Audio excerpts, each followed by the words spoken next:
नमस्कार, स्वागत है आपका डीबी लाइव ब्रेकिंग में। मैं हूं समीर आत्मज मिश्र।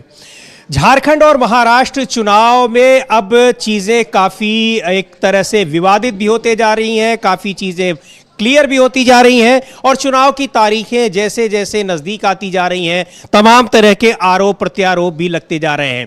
आरोप इस तरह के लग रहे हैं कि अब एनडीए गठबंधन के घटक दलों पर, खासतौर पर महाराष्ट्र में सत्तारूढ़ पार्टी जो है उस पर अपने लोगों को पैसे बांटने के आरोप लग रहे हैं और ये आरोप गंभीर आरोप है इंडिया गठबंधन के घटक दलों के नेताओं की ओर से।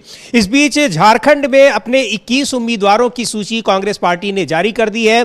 वहां सीट शेयरिंग को लेकर बातें तय हो चुकी हैं। हालांकि कुछ सीटों को लेकर आरजेडी और वाम दलों में अभी गफलत बरकरार है, लेकिन ऐसा माना जा रहा है कि वो चीजें दूर हो जाएंगी, वो संकट दूर हो जाएगा। कांग्रेस पार्टी ने अपने 21 उम्मीदवारों की सूची जारी कर दी है। 81 सदस्यीय विधानसभा वहां पर जो झारखंड की विधानसभा है वहां 70 सीटों पर झारखंड मुक्ति मोर्चा और कांग्रेस पार्टी ने लड़ने की घोषणा की है।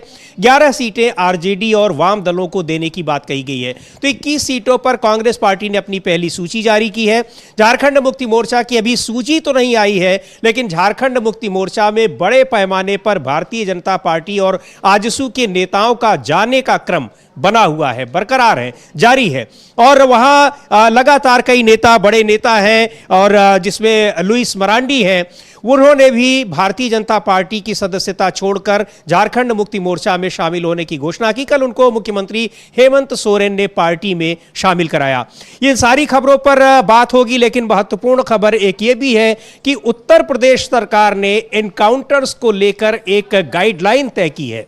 क्या गाइडलाइंस है, इसकी भी विस्तृत चर्चा हम इस कार्यक्रम में करेंगे। लेकिन पहले बात करते हैं जिस तरह से आरोप लग रहे हैं महाराष्ट्र सरकार पर, एकनाथ शिंदे सरकार पर, कि किस तरह से चुनाव में अपने लोगों को पैसे बांटे जा रहे हैं। उनको पैसे देने का आश्वासन दिया गया है कि अगर उनके कैंडिडेट जीतते हैं तो उन्हें पैसे दिए जाएंगे। और इस तरह से जो आरोप है वो कैसे पुख्ता हो रहे हैं। शिवसेना के नेता संजय राउत ने कहा है, जो उद्धव ठाकरे गुट के शिवसेना के नेता हैं, सांसद हैं, उन्होंने बड़ा आरोप लगाया है एकनाथ शिंदे सरकार पर और कहा है कि उन्होंने अपने लोगों को, अपने समर्थकों को यह आश्वासन दिया है कि अगर उनके लोगों को जिताएंगे, उनके विधायकों को जिताएंगे तो उन्हें पैसे दिए जाएंगे और छोटी मोटी राशि नहीं बल्कि बड़ी राशि का आश्वासन दिया गया है। क्या आरोप लगा रहे हैं संजय राउत, एक बार सुनते हैं। लेकिन ये गंभीर आरोप है एकनाथ शिंदे सरकार पर और खुद शिवसेना के नेता एकनाथ शिंदे पर। पुणे के खेड़ शिवापुर जो टोल रोड है या जो रास्ता है, वहां कल 2 गाड़ियां थी, उसमें लगभग 15 करोड़ रुपए थे।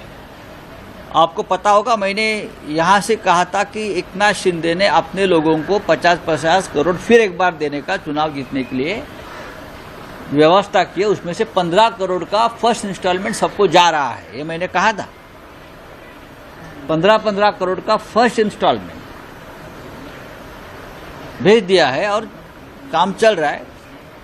उसमें से सांगोला के उनके जो गद्दार आमदार है उनके 15 करोड़ जा रहे थे। अभी 5 करोड़ का तो हिसाब लग गया, 10 करोड़ छोड़ दिया, 5 करोड़ का हिसाब दिखा दिया है। 2 गाड़ियां थी, उसी विधायक के लोग गाड़ी में थे। एक फोन आ गया, एक गाड़ी छोड़ दी। वो जो वहाँ इंस्पेक्टर था वो पहले उसी विधायक ने अपने गांव में अपने सेवा में रखा था, वही उसको टोल नाका पर उसको भेजकर एक गाड़ी को छोड़ दिया। लेकिन 5 करोड़ रुपए हमारे लोगों ने जब्त करवा दिए हैं। तो संजय राउत ये बड़ा आरोप लगा रहे हैं एकनाथ शिंदे के ऊपर, महाराष्ट्र के मुख्यमंत्री के ऊपर, और जो एनडीए गठबंधन के यानी महायुति सरकार के नेता हैं, मुख्यमंत्री हैं, उनके ऊपर। और थोड़ी देर पहले हमने आपसे कहा कि उत्तर प्रदेश सरकार ने एनकाउंटर्स को लेकर गाइडलाइन तैयार की है। लेकिन अब एक बड़ी खबर यह भी आ रही है कि उत्तर प्रदेश सरकार जिस चीज के लिए, जो उसकी यूएसपी मानी जाती है, खुद ही मानती है अपनी यूएसपी, उसका प्रचार करती है तमाम चुनाव में, उस पर यानी जो बुलडोजर की उसकी कार्य कार्यशैली है उस पर सुप्रीम कोर्ट ने प्रतिबंध लगा दिया है। क्या कहा है? और इस बीच जो एक गाइडलाइंस की जो खबर है कि एनकाउंटर में इस्तेमाल हथियार को सरेंडर करना होगा, उसकी वीडियोग्राफी करानी होगी, जो गाइडलाइंस जारी की है उत्तर प्रदेश सरकार ने, और घटना के बाद अपराधी के परिवार को उसकी जानकारी देनी होगी, पोस्टमार्टम की भी वीडियोग्राफी होगी। तो एक लंबी चौड़ी गाइडलाइन है जिस पर हम चर्चा करेंगे। लेकिन अभी सुप्रीम कोर्ट ने बुलडोजर को लेकर क्या फैसला दिया है, बुलडोजर के इस्तेमाल को लेकर, उस पर जानकारी के साथ है हमारे साथ अमलेंदु उपाध्याय।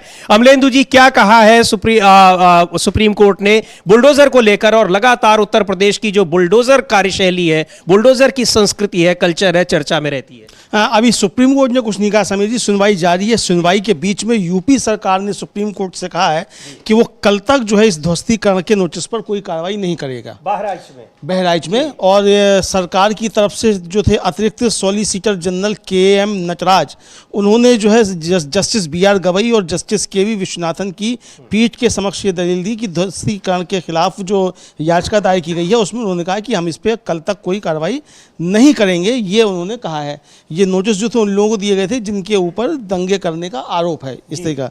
और वरिष्ठ अधिवक्ता चंद्रोदय सिंह ने जो था वो इस खंडपीठ के सामने यह आवेदन का उल्लेख किया था, और उसमें यह था कि इसी जो ये खंडपीठ, ये वही खंडपीठ है जिसने पिछली 17 सितंबर को अंतरिम आदेश दिया था कि सर्वोच्च न्यायालय की पूर्व अनुमति के बिना किसी भी निर्माण को बुलडोजर से नहीं गिराया जाना चाहिए, सिवाय उन निर्माणों की जो सार्वजनिक स्थानों पर अतिक्रमण करते हैं। तो यानी चंद्रोदय सिंह जो सीनियर एडवोकेट हैं, उन्होंने सुप्रीम कोर्ट में सामने ये दलील दी कि जिस खंडपीठ ने आदेश जारी किया था उस खंडपीठ का ये आदेश का उल्लंघन उत्तर प्रदेश सरकार की तरफ से किया जा रहा है, और मकान गिराए जाने का नोटिस वहाँ चस्पा कर दिए गए बिना सुप्रीम कोर्ट की इजाज़त की। जो 17 सितंबर का सुप्रीम कोर्ट का आदेश था उसमें साफ था कि किसी भी बुलडोजर की कार्रवाई है वो बिना सुप्रीम कोर्ट की गाइडलाइन के नहीं होगी, यहाँ सूचना देना होगा। लेकिन उत्तर प्रदेश सरकार की तरफ से वहाँ नोटिस चस्पा कर दिए गए और लाल निशान जो थे वो लगा दिए गए थे।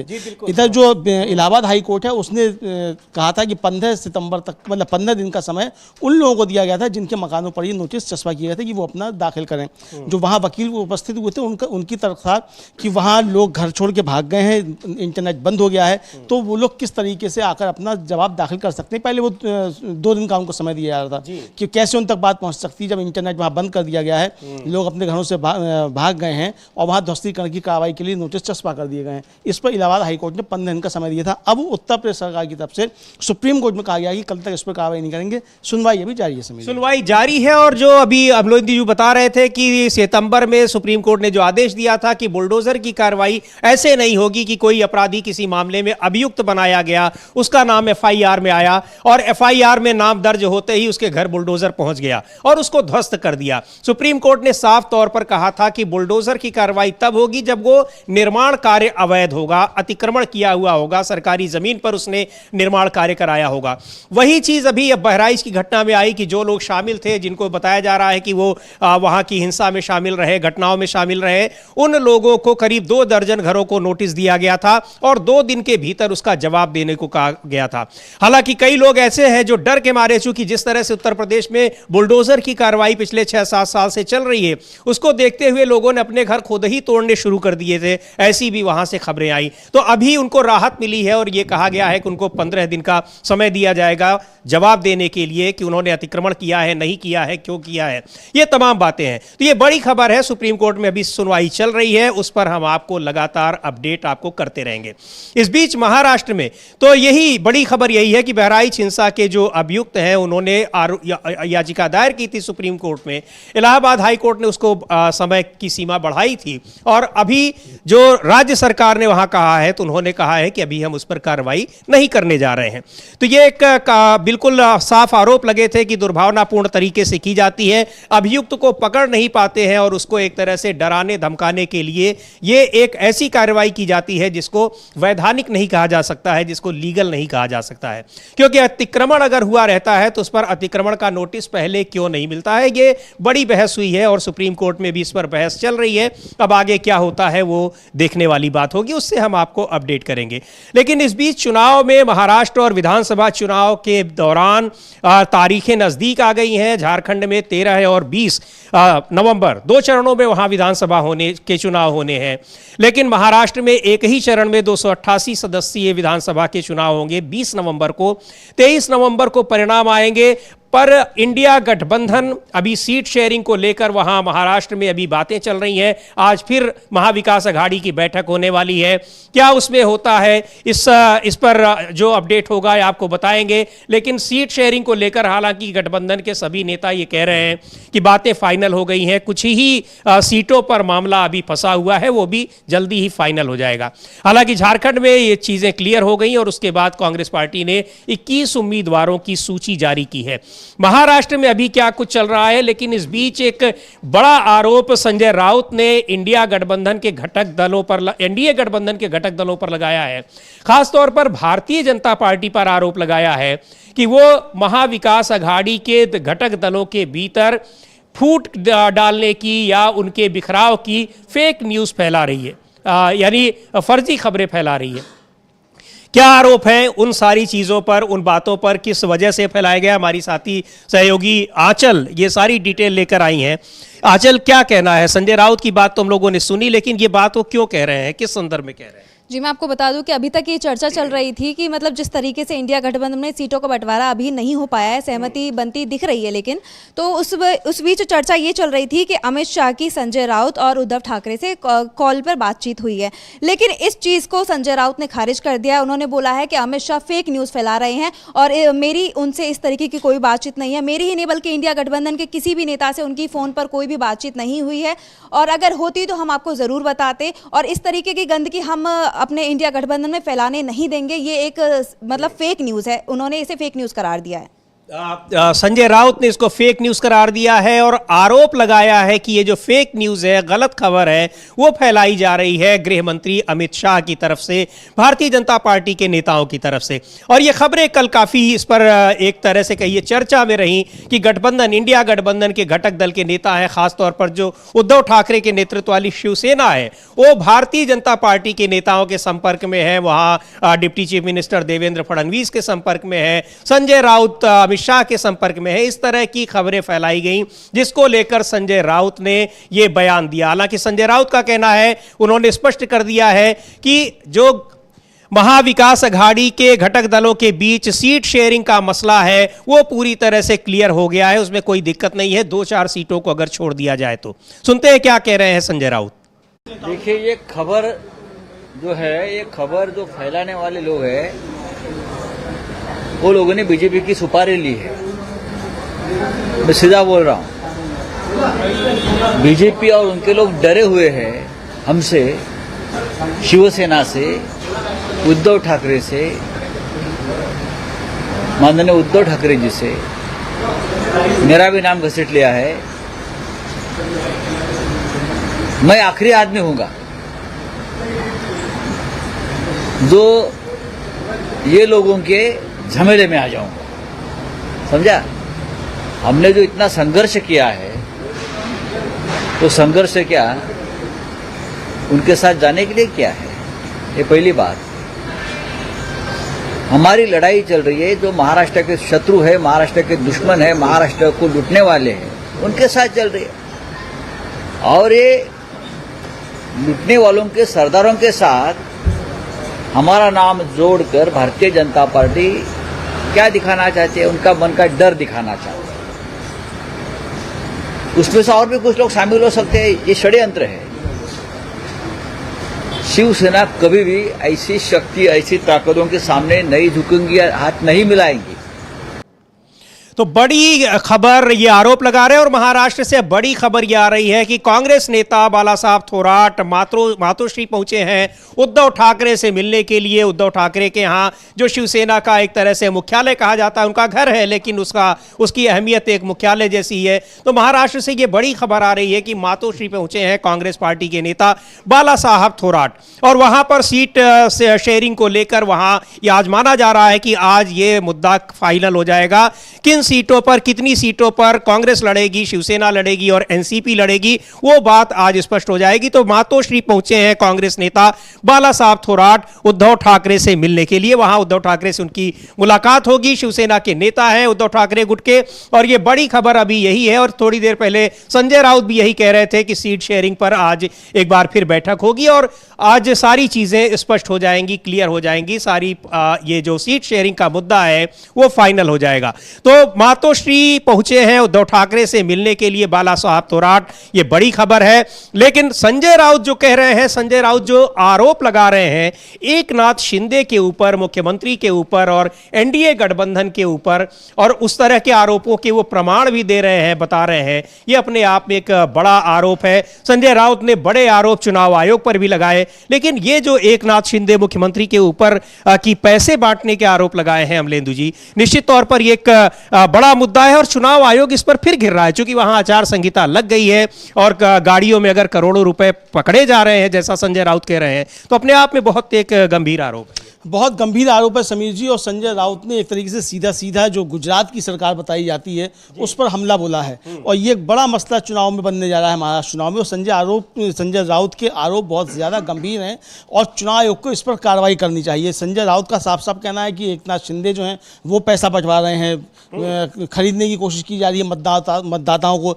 इधर ये भी आरोप लग रहे हैं कि पैसा देकर के लोगों के नाम काटे गए हैं और बाहर के मतदाता जोड़े गए हैं, इसके खिलाफ चुनाव आयोग से शिकायतें पहुंची हैं। यानी बीजेपी के ऊपर यह आरोप है समीर जी कि वो साम दाम दंडभेद सारी नीतियां तो अपनाती ही है, लेकिन तमाम अनैतिक कार्य भी वो इस चुनाव में कर रही है। तो संजय राउत के बहुत बड़े आरोप भारतीय जनता पार्टी और मुख्यमंत्री एकनाथ शिंदे के ऊपर हैं। दूसरा, संजय राउत ने कल जिस तरीके से कुछ मीडिया आउटलेट्स ने खबरें चलाई कि साहब देवेंद्र फडणवीस ने उद्धव ठाकरे को रात में फ़ोन किया, उधर खबरें ये आई कि उद्धव ठाकरे ने अपने चपरासी से कहलवा दिया कि हम ऐसे लोगों से बात नहीं करते हैं, कुछ बात करनी है तो हमारे चपरासी से बात करें। तो ये खबरें भी दूसरी तरफ से चली। इस पर संजय राउत का कहना है कि ये इतने ज़्यादा घबरा गए हैं इंडिया गठबंधन से, महाविकास अघाड़ी से, कि अब ये फेक न्यूज़ की फैक्ट्री उन्होंने खोल ली है।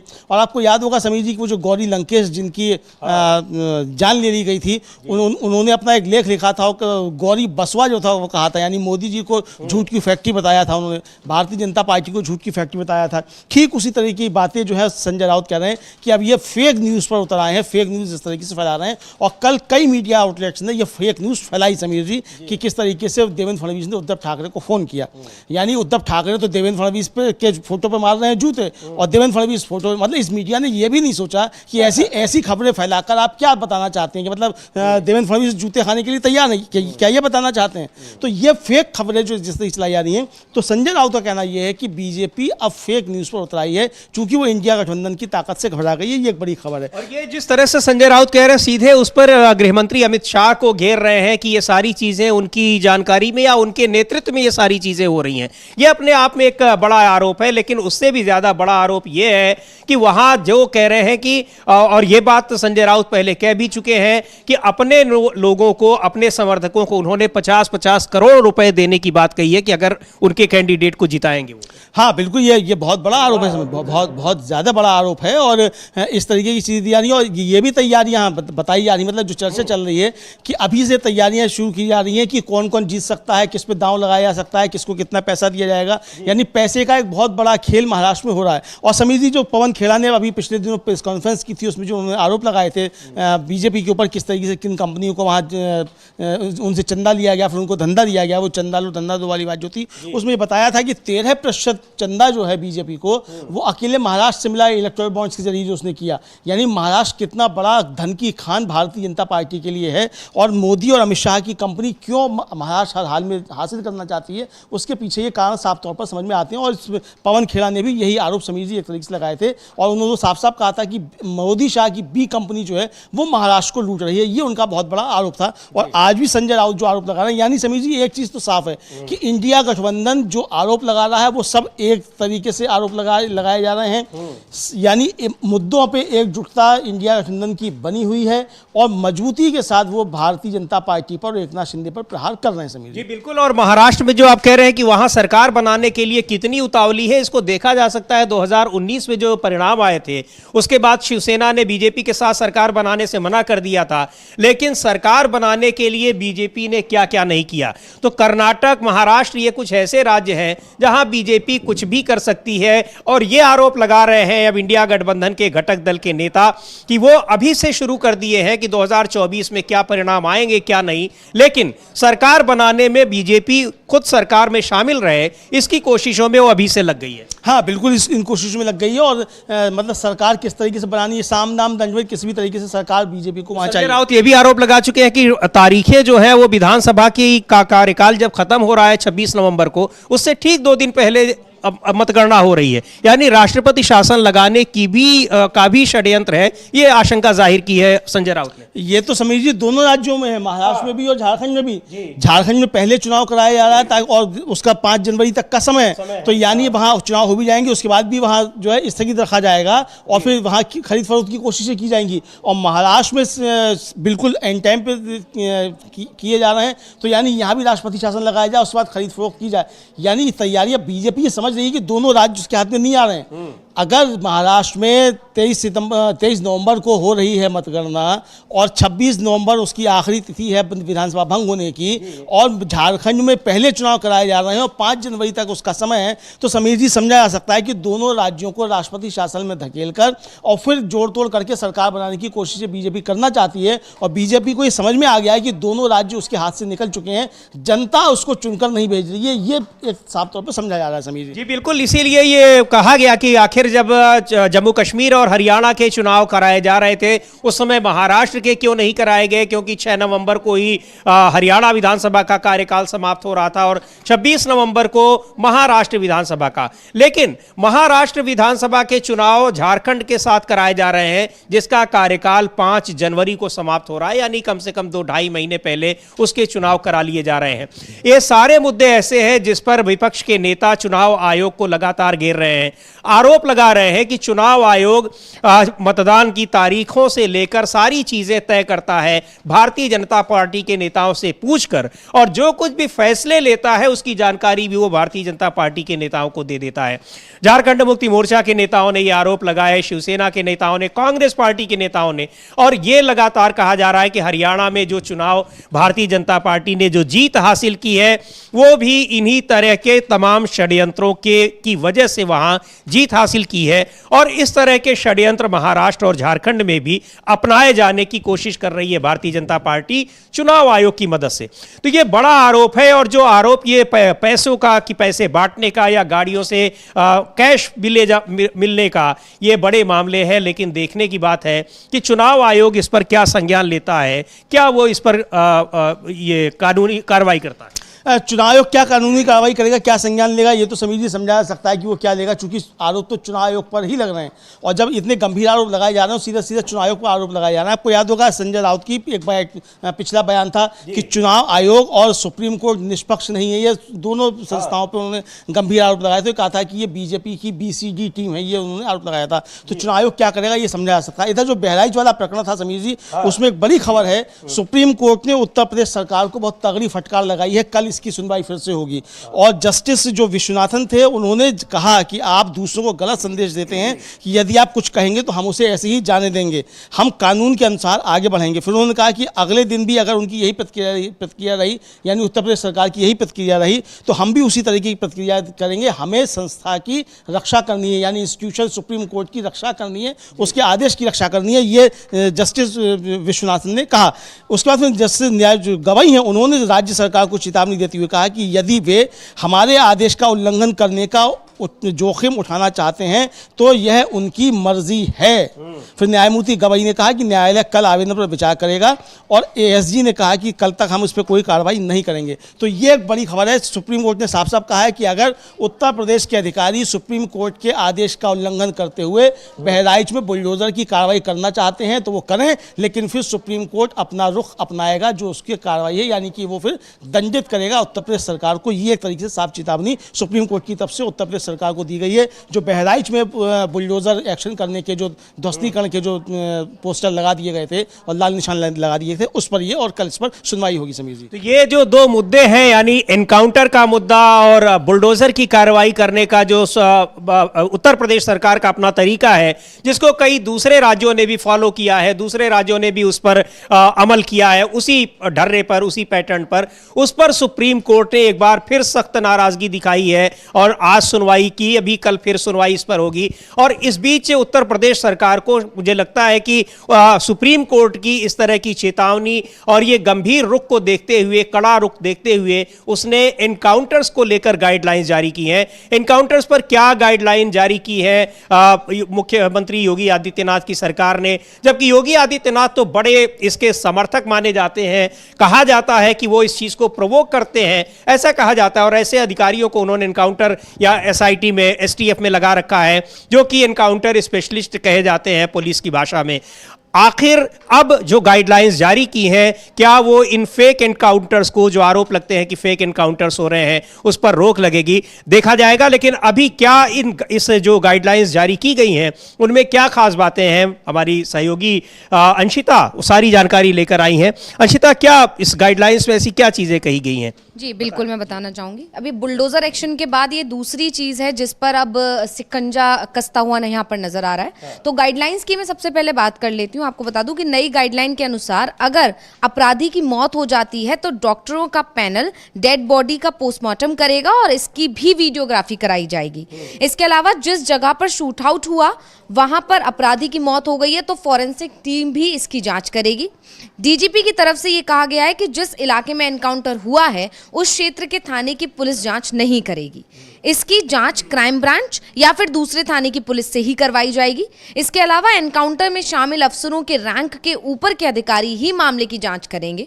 वहीं ये भी कहा गया है कि एनकाउंटर में मारे गए बदमाश के परिजनों को तुरंत इसके बारे में सूचना दी जाएगी। ये नहीं कि एक अच्छा खासा टाइम ले लिया जाए और उसके बाद जो भी उन्हें चेंजेस करने हैं, अपने हिसाब से स्टोरी बनानी है, उसके बाद परिजनों को जानकारी दी जा रही है। बिल्कुल, क्योंकि कई बार एनकाउंटर्स जो हुए हैं, ज्यादातर एनकाउंटर्स को फेक कहा गया, आरोप लगे, परिजनों ने लगाए, और देखने में भी आता है कि रात को हो रहा है एनकाउंटर, लेकिन बाकायदा उसकी वीडियोग्राफी हो रही है, फोटोग्राफी हो रही है और उसको अपलोड किया जा रहा है सोशल मीडिया। बिल्कुल, तो इसके अलावा और भी बहुत सारी चीजों का ध्यान रखा गया। जैसे उन्होंने कहा है कि नए निर्देश जो आए हैं उसके अनुसार पुलिस द्वारा एनकाउंटर में इस्तेमाल किए गए हथियारों को भी अब सरेंडर करना होगा। ये नहीं है कि कुछ, मतलब वही हमेशा से ये देखा जाता है, जब भी कोई भी एनकाउंटर हुआ है वो सवालों में ही खड़ा हुआ है। हमेशा ये पूछा गया है, ये कहानी एक बनाई गई है और हमेशा विपक्ष भी सवाल करता आया है। तो उसको लेकर अभी बहुत ज़्यादा ये मुझे लगता है बहुत अच्छे गाइडलाइंस आए हैं। तो इससे कहीं ना कहीं इन पर या तो कमी आएगी इनमें, या जो भी होगा उसकी पूरी कहानी खुलकर सामने आएगी। इसके अलावा और भी चीज़ें कही गई हैं और जो सरेंडर किए जाएंगे जो हथियार, उनकी जाँच भी होगी। उसके अलावा जिन मामलों में अपराधी गंभीर रूप से घायल होते हैं उनसे बरामद हथियारों का बैलिस्टिक परीक्षण भी किया जाएगा कि वो उसी के ही हैं या सिर्फ पकड़ा दिए गए हैं। हाल ही में मतलब अभी हाल में जो एक मामला हुआ है उसके बाद ही ये फैसला लिया गया है, क्योंकि सुल्तानपुर डकैती कांड में यूपी पुलिस ने मंगेश यादव नाम के एक एनकाउंटर किया था भी आरोपी का। उसके बाद ये मामले ने तूल पकड़ा, अखिलेश यादव ने भी कई सवाल इस पर उठाए और उसके बाद ये फैसला लिया गया और अब इससे बहुत बड़ा असर पड़ता हुआ मुझे लग रहा है कि यहाँ पर कहीं ना कहीं इस पर कंट्रोल होगा। तो ये गाइडलाइंस जारी की हैं। निश्चित तौर पर फेक एनकाउंटर्स को लेकर भी उत्तर प्रदेश सरकार पर लगातार सवाल उठते रहे हैं। सुप्रीम कोर्ट में भी कई मामले गए और कई मामलों में सरकार को भी स्वीकार करना पड़ा और कई अधिकारी उसमें दंडित भी हुए हैं। इसी सरकार में नहीं बल्कि पहले भी बहुत सारे आरोप ऐसे लगते रहे हैं और अभी की पिछले 6-7 साल में, यानी जब से उत्तर प्रदेश में योगी आदित्यनाथ के नेतृत्व में भारतीय जनता पार्टी की सरकार है, कई एनकाउंटर्स ऐसे हुए जिनको ऐसा लगता है कि बिल्कुल एक ही स्क्रिप्ट लिखी जाती है एनकाउंटर की। यानी किसी अभियुक्त को पकड़ा जाता है, उसके बाद बताया जाता है कि उसने भागने की कोशिश की तो और पुलिस पर गोली चलाई, फिर पुलिस ने आत्मरक्षा में गोली चलाई। लेकिन कई बार देखने में भी आया है कि अपराध के हिसाब से उस अभियुक्त की मौत भी हो जाती है एनकाउंटर में, या फिर उसके पैर में गोली लग जाती है। केवल सिर और पैर में गोली लगती है। बॉलीवुड की फिल्मों की तरह पूरी स्क्रिप्ट होती है और वो सेम टू सेम विकास दुबे का चाहे रहा हो या अमन, जो भी उनके उन दिनों एक के बाद एक एनकाउंटर्स हुए थे। उसके बाद अतीक अहमद के परिवार का जिस तरह से हुए या जो भी अभी एनकाउंटर हुए उसमें सेम स्क्रिप्ट होती थी कि पुलिस लेकर जा रही थी, वो रास्ते में थे, उन्होंने भागने की कोशिश की और गोली से मतलब हथियार जो थे उनके पास, उन्होंने हथियार छीन लिए। कई बार ये भी कहा जाता है कि उन्होंने पुलिस वालों के हथियार छीन लिए और छीन के तो इसलिए हमें एनकाउंटर करना पड़ा। लेकिन अब ये एक आत्मरक्षा में पुलिस को गोली चलानी पड़ी और उसमें या तो उनकी मौत हो गई या फिर वो उनका हो गया या पैर में लग गई गोली, और इसको ऑपरेशन लंगड़ा कहकर इसको प्रचारित भी किया उत्तर प्रदेश सरकार ने और कहा कि यहां पर एक बड़ा मुहावरा मुख्यमंत्री योगी आदित्यनाथ का चर्चा में रहा कि हम ठोक देंगे। विधानसभा में उन्होंने ये बात कही कि ठोक दिए जाएंगे। तो ठोक देने का मतलब यही होता है, अगर जो लोग उत्तर प्रदेश के इलाके से वाकिफ होंगे, या फिर ये सामान्य रूप से इस्तेमाल किया जाता है कि ठोक देने का मतलब उसको गोली से मार देना। ये सारी चीजें इस तरह से रही तो इस पर लगातार सरकार घिरी हुई थी और अब सुप्रीम कोर्ट का शिकंजा जिस तरह से बुलडोजर कल्चर पर और एनकाउंटर्स पर पड़ रहा है, तो ये गाइडलाइन बनानी पड़ी है उत्तर प्रदेश सरकार को। अब देखना यह है कि कितनी कारगर होती है। लेकिन ये जो फेक एनकाउंटर्स की बातें हैं, जिनको फेक कहा जाता है, इसका केवल एक यही पक्ष नहीं है, बल्कि एक और घातक पक्ष है, और वो उस पक्ष के भी तमाम उदाहरण उत्तर प्रदेश में दिखाई पड़े हैं, जहां कई पुलिस कर्मियों ने अपनी निजी दुश्मनी निकालने के लिए कुछ लोगों को अपराधी बताकर उसका एनकाउंटर कर दिया, उसको मार दिया। तो ये इस तरह से हुआ। एक मध्य प्रदेश से इस वक्त एक बड़ी खबर आ रही है मध्य प्रदेश से, और यहाँ जो अभी हम एनकाउंटर की चर्चा कर रहे हैं, तो मध्य प्रदेश में जबलपुर की ऑर्डिनेंस फैक्ट्री में धमाका हुआ है, ब्लास्ट हुआ है। मध्य प्रदेश के जबलपुर में ऑर्डिनेंस फैक्ट्री में धमाके की खबर आ रही है। क्या है पूरी जानकारी, हमारे साथ अविनाश है। लेकिन आपको बता दें कि अभी मध्य प्रदेश की में जबलपुर की ऑर्डिनेंस फैक्ट्री में धमाका हुआ है, 9 कर्मचारी गंभीर रूप से घायल हुए हैं। जी अविनाश। हाँ, ये अभी खबर आई है कि इसका जो F6 ब्लॉक है जबलपुर ऑर्डिनेंस फैक्ट्री का, उसकी इमारत पूरी उड़ गई है। कई लोग उसमें मलबे में दबे भी हुए भी हैं, और वहाँ राहत का काम स्टार्ट हो चुका है। तो एक बड़ी खबर है अभी मध्य प्रदेश के जबलपुर से, जहां ऑर्डिनेंस फैक्ट्री में धमाका हुआ है और पूरी इमारत उड़ गई है। कई लोगों के घायल होने की खबर आ रही है। कम से कम 9 कर्मचारी गंभीर रूप से घायल हैं। इसके अलावा जो वहां पर रेस्क्यू ऑपरेशन चलाया जा रहा है, कई कर्मचारियों के मलबे में दबे होने की आशंका है। धमाके से पूरी बिल्डिंग जो है वो इमारत गिर गई है। हाँ, अभी जो खबर आ रही है बिल्डिंग से, वो पूरी बिल्डिंग गिर गई है। उसका जो F6 ब्लॉक है वो गिर गई, उसको बहुत ज्यादा डैमेज हुआ है वो। अब आप देख रहे हैं कि कुछ समय से इस तरह की घटनाएं हो रही हैं। अभी दिल्ली में रोहिणी में इस तरीका का एक मामला सामने आया था, कई प्लेनों के, हाँ, ब्लास्ट का ही मामला था। और बुलंदशहर में भी ऑक्सीजन सिलेंडर फटने से बड़ी घटना हो गई। हाँ, वो इस तरह की घटनाएं इस समय एकदम से होना शुरू हो गई हैं। प्लेन का तो आपसे मालूम है कि कई लोग मतलब उसको प्लेन विस्फोट की धमकियां मिल रही हैं, मेल आ रहे हैं, और अब इस तरह की घटना जबलपुर में हो जाना, कई इशारे कर रही है कि कुछ सुरक्षा में बहुत बड़ी चूक का मामला ये बन रहा है, बहुत बड़ी चूक का मामला बन रहा है। और मध्य प्रदेश के जबलपुर में ऑर्डिनेंस फैक्ट्री में धमाका हुआ है। एक इमारत का एक हिस्सा पूरा ध्वस्त हो गया है, बिल्डिंग धराशायी हो गई है। 9 कर्मचारी गंभीर रूप से घायल बताए जा रहे हैं। कई कर्मचारी अभी भी वहां पर काम करने वाले लोग मलबे में दबे हैं। तो ये बहुत बड़ी घटना है। अब की ये ब्रेकिंग न्यूज है, मध्य प्रदेश के जबलपुर से आ रही है। ऑर्डिनेंस फैक्ट्री में धमाका हुआ है, 9 कर्मचारी गंभीर रूप से घायल हैं, कई कर्मचारी अभी भी मलबे में दबे हुए हैं। और निश्चित तौर पर अविनाश, जैसा आप बता रहे हैं कि पिछले कुछ दिनों से जिस तरह से कई जगहों पर ब्लास्ट की खबरें आ रही हैं, या फिर जो धमकी मिल रही है हवाई जहाज में लोगों को कि इसको उड़ा दिया जाएगा, ये एक गंभीर मुद्दा है। लगातार क्यों ऐसा हो रहा है, इस पर क्या कार्रवाई हो रही है, ये अपने आप में बहुत सारे सवाल उठा। हाँ, ये सवाल तो उठते ही हैं। और सबसे बड़ी बात ये है कि इस तरह की जो घटनाएं होती हैं, हम देखते हैं वो चुनाव के समय पर होती हैं। तो ये क्या है कि अभी जैसे महाराष्ट्र में चुनाव होने वाला है, होने वाला क्या है, महाराष्ट्र में चुनाव चल रहा है इस समय, झारखंड में चुनाव चल रहा है। हाँ, प्रक्रिया शुरू हो चुकी है। करीब 50 लोकसभा और विधानसभा सीटों पर भी उपचुनाव हो रहा है।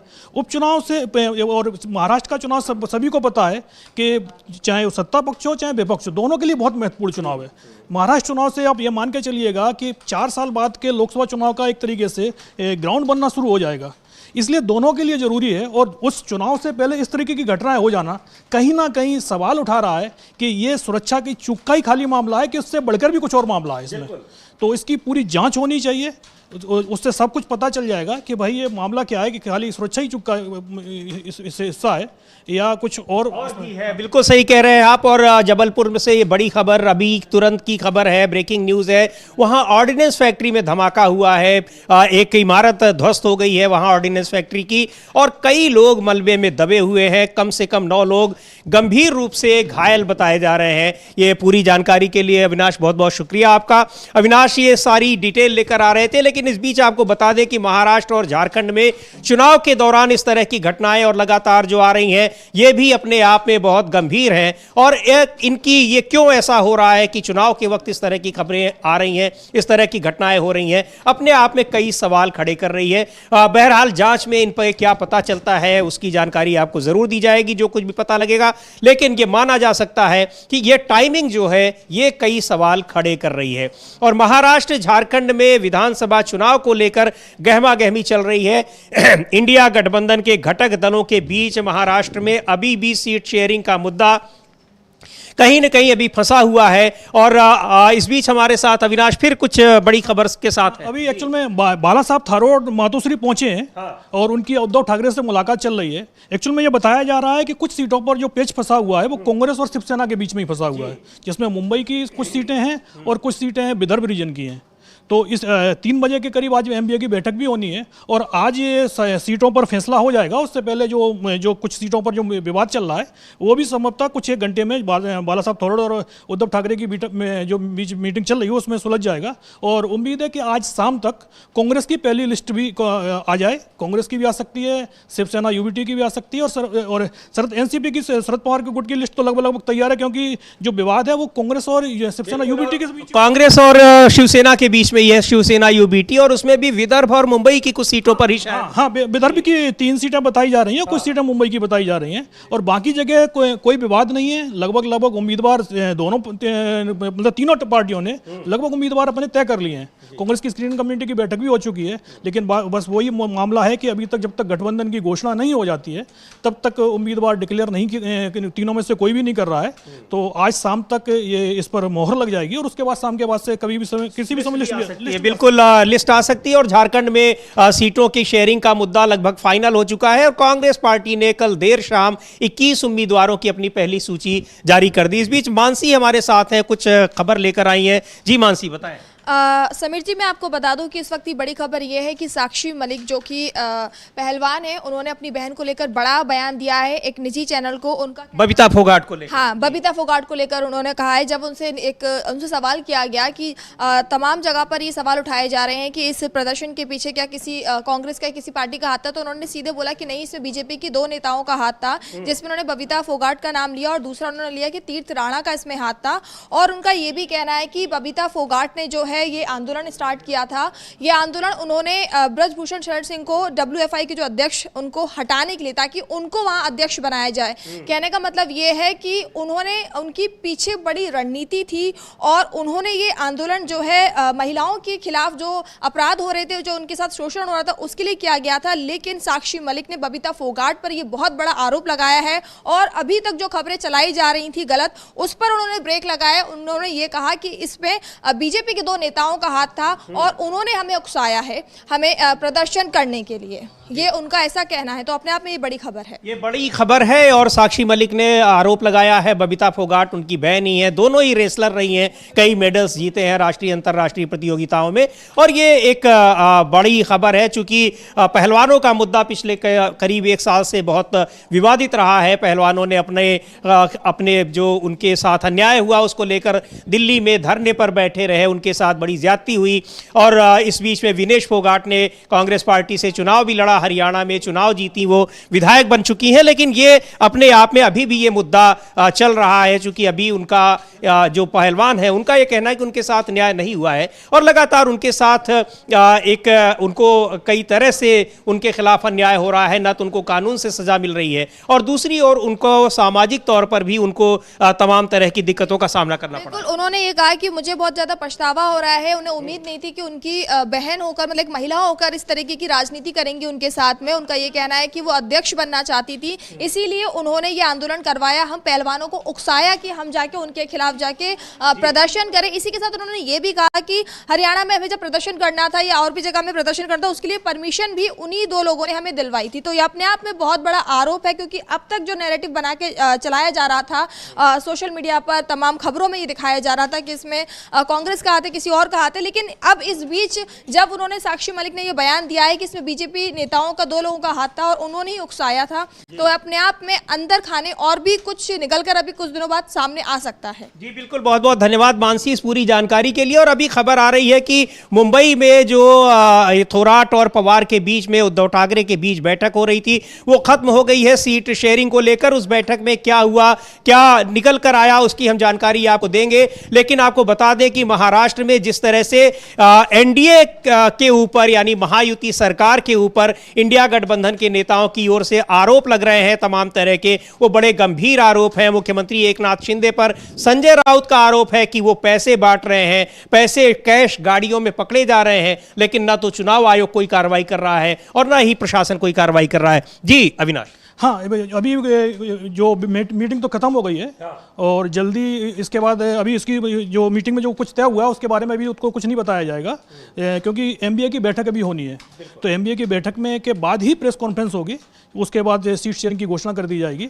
तो महाराष्ट्र से तो अभी इतना ही कुछ हैगा, लेकिन एक खबर झारखंड से आ रही है। झारखंड में अभी 1 महीने पहले एनआईए का छापा पड़ा था जेडीयू की एमएलसी मनोरमा देवी के यहाँ, और ये बताया गया था कि 4 करोड़ से ज़्यादा केस पकड़ा गया है, 10 हथियार मिले हैं, उनके 5 मतलब गया वाला और भगुआ जो उनका घर है वहाँ छापेमारी हुई थी, कुछ 5 उनके ठिकाने तो उस पर छापेमारी हुई थी। और एनआईए की तरफ से कहा गया था हमारे पास काफ़ी पुख्ता सबूत हैं कि इनके नक्सलियों से संबंध है। और अब खबर ये आ रही है कि जेडीयू ने मनोरमा देवी को बेलागंज सीट से टिकट दे दिया उपचुनाव में।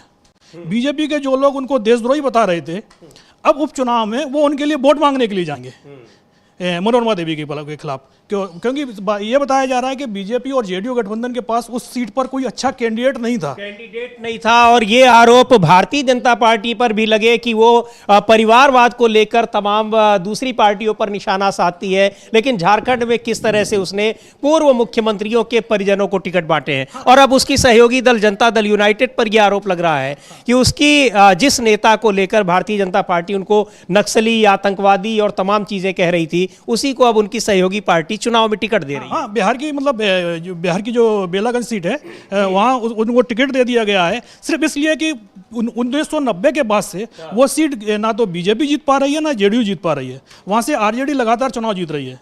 तो इसके लिए अब आपको ये भी जरूरत नहीं है कि भाई आप एनआईए का छापा डाल रहे हैं और आप उनको देशद्रोही बता रहे हैं और खुद को आप देशभक्त बताते हैं, लेकिन बात चुनाव जीतने की बात आती है तो फिर आपके लिए देशद्रोही कौन है, देशभक्त कौन है, एक मैटर नहीं रखता। आपको बस ये लगता है कि भाई सीट कौन जिता के दे सकता है। जी बिल्कुल, इसीलिए भारतीय राजनीति में एक और नया चैप्टर वहाँ ये भी जुड़ा है कि वॉशिंग मशीन चैप्टर है। तो ये सब वॉशिंग मशीन चैप्टर से जुड़े हुए लोग हैं, वो चाहे महाराष्ट्र में हो, भ्रष्टाचार में डूबे हुए लोगों को भारतीय जनता पार्टी में आने पर वो क्लीन चिट मिल जाती है, चाहे उनके ऊपर देशद्रोह के आरोप लगे हों, कितने भी बड़े आरोप हों, उनके साथ आने पर उनको क्लीन चिट मिल जाती है, या फिर परिवारवाद के आरोप लगते हो तो उनको क्लीन चिट मिल जाती है। हाँ बिल्कुल सही, जो मतलब बीजेपी में यदि आ जाते हैं तो क्लीन चिट मिल जाती है। और यदि अभी लेटेस्ट तो अभी आपको पता है चंद्रबाबू नायडू को क्लीन चिट मिली है, उससे पहले अजित पवार को हाँ उनके सारे मामले, जिस मामले में वो करीब 1.5 महीने से ज़्यादा समय जेल में रहकर आए और बीजेपी के साथ आते हैं तो पता चलता है 6 महीने में उनका पूरी जाँच भी पूरी हो गई और क्लोजर रिपोर्ट लगाने के लिए तैयारी हो गई, ईडी ने उनको क्लीन चिट दे दी। अब वही हमें लगता है मनोरमा देवी के यहाँ एनआईए का छापा पड़ा है, भले ही 10 उनके हथियार पकड़े गए हैं, लेकिन हमको लगता है क्लीन चिट उनको भी जल्दी ही मिल जाएगी। पता नहीं हथियार किसके होंगे। अब टिकट दे दिया गया है तो माना ही जाए, हाँ आधिकारिक रूप से भी क्लीन चिट हो सकता है मिल जाए। हाँ, जब टिकट दिया है अब संभवतः क्या बीजेपी के सारे बड़े नेता जो लोग उनको देशद्रोही बता रहे थे उनके लिए वोट मांगने के लिए जाएंगे, तो जाहिर सी बात है उनका बचाव भी करना पड़ेगा चुनाव प्रचार में। तो जब बचाव करेंगे तो जो चीज़ वो बोलेंगे वही चीज़ मान के चलिएगा एनआईए की रिपोर्ट में भी आने वाला है। तो कुछ समय बाद आप खबर देखेंगे कि एनआईए की तरफ से जो दायर की गई रिपोर्ट उसमें उनको क्लीन चिट मिल जाएगी और किसी और को, उनके किसी नौकर वगैरह जो भी कुछ हो, उनको उस मामले में फंसा लिया जाएगा। बिल्कुल, तो ये बड़ी खबर है कि जिसके ऊपर आरोप लग रहे थे कि वहाँ पर एनआईए ने जांच की, तमाम हथियार उनके यहाँ से बयान ली, उनके यहाँ से बरामद किए गए, लेकिन उनको अब भारतीय जनता पार्टी की सहयोगी जेडीयू वो टिकट दे रही है चुनाव में, विधानसभा उपचुनाव में। और अभी बड़ी खबर ये आ रही कि बाला साहब थोराट ने जो बैठक हुई है उनकी इंडिया गठबंधन के घटक दलों के नेताओं के साथ, उस पर उन्होंने कुछ कहा है। सुनते हैं उस बैठक को लेकर उन्होंने क्या कहा। अब से थोड़ी देर पहले उनकी बैठक खत्म हुई है। छोटा सा अपडेट हो गया इसके लिए। सर आज आप शरद पवार जी से मुलाकात की, क्या कुछ विषय की बहुत सॉल्व हो रहा है, थोड़ा सा जो जगह का प्रॉब्लम था वो सॉल्व हो रहा है। कितनी सीट को लेकर सर दिक्कत नहीं, ज्यादा नहीं, बहुत थोड़े सीट से। क्या ये कब तक मामला सुलझ जाएगा सर? जल्दी सुनाना पड़ेगा, इसको लिमिट है, टाइम लिमिट है ना हमारे। कब तक टाइम लिमिट दिया सर? टाइम लिमिट 29 तारीख तक तो नॉमिनेशन है, इसका तो कब मतलब तक इसका जल्दी करना पड़ेगा। सर क्या उद्धव ठाकरे से बात हो रही है? क्योंकि अभी चल रहा हूँ, जा रहा हूँ। उद्धव ठाकरे से मुलाकात तो जो बातें हुई हैं उन्होंने उसकी विस्तार से जानकारी नहीं दी है कि बैठक में क्या हुआ, क्या तय हुआ, लेकिन जाहिर सी बात है कि जब महाविकास अघाड़ी के नेताओं की बैठक होगी, उसके बाद प्रेस कॉन्फ्रेंस होगी, तभी सीट शेयरिंग को लेकर कोई फाइनल बात वो करेंगे। लेकिन इस बीच में अब इंडिया गठबंधन के घटक दलों में आज कई नेताओं ने कहा है कि आज शाम तक ये मसला क्लियर हो जाएगा कौन कहाँ कितनी सीटों पर चुनाव लड़ रहा है। हालांकि जो इंडिया गठबंधन के घटक दल हैं, चाहे वो कांग्रेस पार्टी हो, चाहे शिवसेना उद्धव ठाकरे गुट हो, या फिर शरद पवार के गुट की एनसीपी हो, इन सभी लोगों का कहना है कि कुछ ही सीटों पर अभी बातचीत बाकी है, बाकी ज्यादातर सीटों पर सीट शेयरिंग का मसला सॉल्व हो चुका है, हल हो चुका है और उसकी घोषणा कर दी जाएगी। विदर्भ और मुंबई के कुछ इलाकों की कुछ सीटों पर कांग्रेस पार्टी और शिवसेना को लेकर जरूर बातचीत अभी नहीं हुई है, और हो सकता है कि अभी जो बैठक थोड़ी देर पहले हुई है, जिसकी जानकारी बाला साहब थोराट दे रहे थे, उसमें ये सारी चीजें तय हो गई हो। तो महाविकास अघाड़ी की आज बैठक होगी और आज मुंबई में उसमें सीट शेयरिंग को लेकर ऐसा माना जा रहा है कि कोई न कोई समझौते की जानकारी दी जाएगी। जो भी जानकारी मिलेगी आपको हम उससे अपडेट करते रहेंगे। आप लगातार बने रहिए डीबी लाइव के साथ। तो हमारे न्यूज़ रूम के तमाम सहयोगी जो आप तक खबरें पहुंचा रहे थे, उन सभी को धन्यवाद। और अब इस कार्यक्रम को यहीं समाप्त करने की अनुमति चाहता हूं। नमस्कार।